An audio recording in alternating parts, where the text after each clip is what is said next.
Mesdames et messieurs, bonsoir. Merci de votre fidélité à nos rendez-vous hebdomadaires. Le programme de Nouvelle Donne propose une vision de l'avenir en rupture totale avec les politiques qui ont été menées jusqu'à présent. Il prend en compte l'urgence pour nous, citoyens, à reprendre vite la main. Certaines mesures proposées bouleverseront votre vie, car il s'agit d'une réforme globale et ambitieuse de notre société. Au cœur de ce programme figure la refonte de notre modèle social avec le partage du temps de travail et la mise en place du revenu citoyen. Nous allons aujourd'hui confronter le revenu citoyen au coût du chômage et montrer que des marges de financement supplémentaires existent. Pourquoi ? Quel est le constat ? Nous assistons depuis des décennies à la raréfaction de l'emploi peu qualifié avec l'avènement d'une société robotisée, numérisée et informatisée. En même temps, les politiques menées depuis les années 80 ont entraîné un chômage de masse avec près de 6 millions de personnes privées d'emploi et 3 autres millions de personnes en emploi précaire ou en temps partiel subi.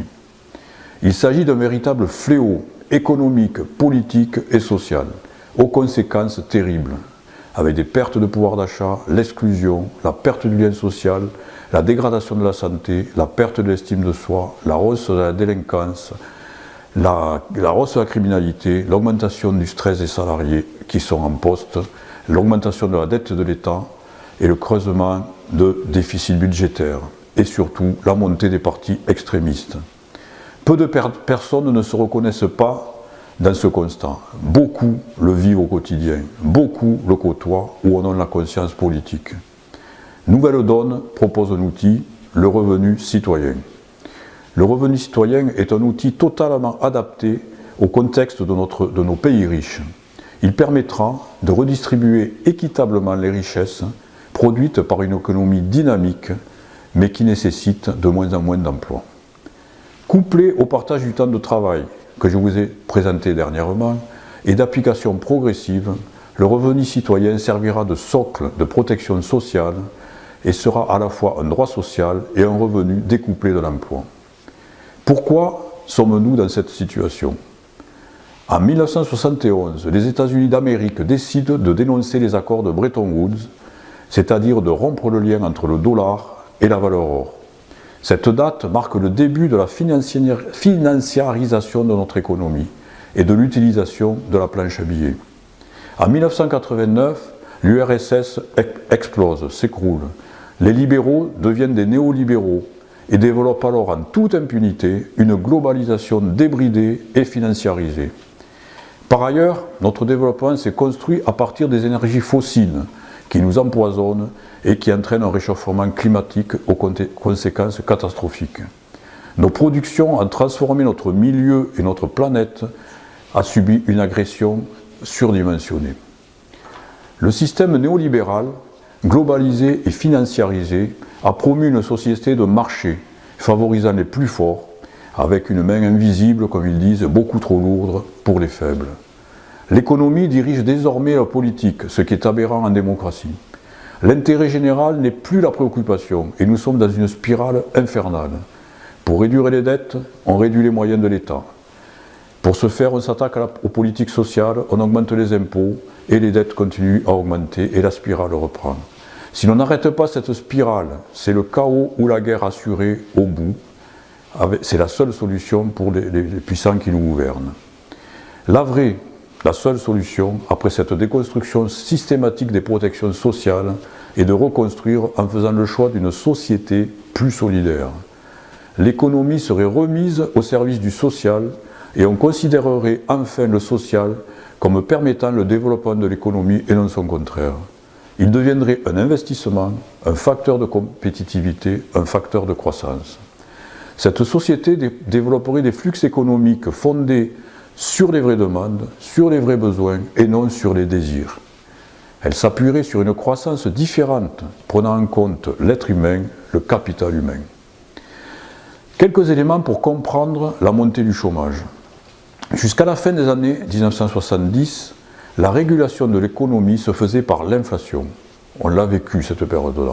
Cette situation est vite devenue insupportable pour les détenteurs de capitaux. Ils nous ont alors bourré le cerveau avec des théories stigmatisant l'inflation et ont réussi à mettre en place la régulation par le chômage que nous connaissons aujourd'hui.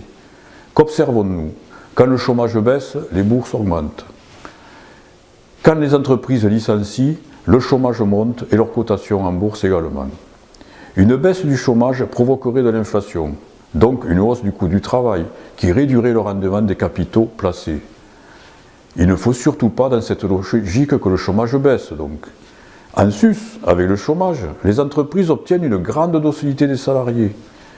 Ils obtiennent leur accord sur la flexibilité des horaires. Ils obtiennent des baisses de salaire pour sauver l'emploi.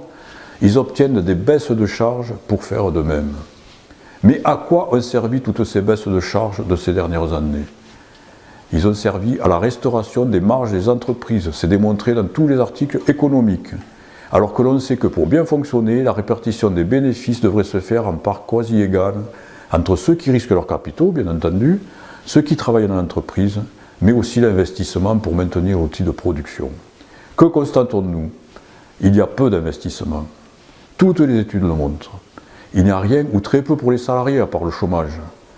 Quasiment tout est attribué aux détenteurs de capitaux. Le but est atteint. Le chômage est donc accepté, pour ne pas dire voulu, pour ne pas dire désiré, par ceux qui nous dirigent. Pire, en 1997, une étude de l'association Un travail pour chacun a démontré que le coût direct du chômage, c'est-à-dire les allocations, plus son coût indirect, était supérieur à l'instauration d'un plein emploi dans la société. 20 ans plus tard, la solution est bien là, et elle peut être mise en œuvre avec le revenu citoyen. Comment? Faisons le calcul. Le coût des mesures d'aide aux chômeurs et à la pauvreté est de 37,5 milliards d'euros par an. 20 milliards pour le RSA et les aides liées, 30 milliards en allègement historique de charges, c'est-à-dire pérennisé pour les entreprises, soit un total de 87,5 milliards d'euros de coûts directs. Le CICE et le pacte de responsabilité coûtent par an à la collectivité 41 milliards d'euros pour subventionner en grande partie des entreprises qui ne sont pas en concurrence internationale. C'est le cas de 2 sur 3 des entreprises aidées par le CICE, le pacte de responsabilité. Le total donc du coût direct du chômage est aujourd'hui proche de 130 milliards d'euros au minimum. De quoi, sans chômage, verser un revenu citoyen de 600 euros par mois à 18 millions de personnes. Vous avez bien entendu. Allons plus loin et chiffrons le coût indirect du chômage.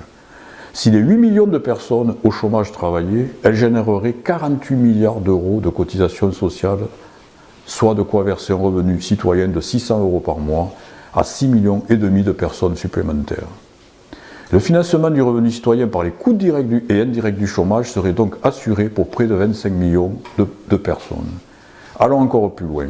Certains coûts sont inchiffrables, ceux liés au stress, ceux liés au rapport au travail comme le burn-out. Ce sont des coûts humains. Quel est le coût en termes de PIB, de notre cher PIB? Quel est le coût en accident de travail, en arrêt de travail, en invalidité, en maladie psychologique grave? Donc allons encore plus loin, tout en ne prenant pas en compte non plus le coût environnemental qui pourrait être rajouté, mais qui est difficilement chiffrable et donc très contestable.